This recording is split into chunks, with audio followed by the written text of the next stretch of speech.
Farakka barrage এলাকায় নিত্যদিনের সমস্যায় পরিণত হয়েছে রাস্তার বেহাল অবস্থা ও দীর্ঘ যানজট। ব্যারেজের ওপর দিয়ে যাওয়া রাস্তা খারাপ হয়ে যাওয়ায় প্রায়ই বিভিন্ন গাড়ি বিকল হয়ে পড়ছে। তার জেরেই 12 নম্বর জাতীয় সড়কে প্রতিনিয়ত তৈরি হচ্ছে দীর্ঘ যানজট। এই যানজটে চরম ভোগান্তির শিকার হচ্ছেন সাধারণ মানুষ থেকে শুরু করে জরুরি পরিষেবার গাড়িও।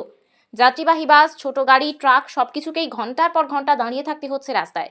বিশেষ করে অ্যাম্বুলেন্সের চালকরা জানাচ্ছেন, এই যানজট যেন এখন তাদের নিত্যদিনের সঙ্গী হয়ে দাঁড়িয়েছে। রোগী নিয়ে মালদার দিকে যেতে গিয়ে তাদের পড়তে হচ্ছে চরম সমস্যায়। অনেক সময় রোগীদের নিয়েও দীর্ঘক্ষণ আটকে থাকতে হচ্ছে জ্যামে। অন্যদিকে যাত্রীবাহী বাসে থাকা যাত্রীদেরও ঘন্টার পর ঘন্টা বসে থাকতে হচ্ছে রাস্তায়। তীব্র যানজটে সাধারণ মানুষের দুর্ভোগ ক্রমশ বাড়লেও প্রশাসনের তরফে এখনও কার্যকর কোনো পদক্ষেপ দেখা যাচ্ছে না বলে অভিযোগ স্থানীয়দের।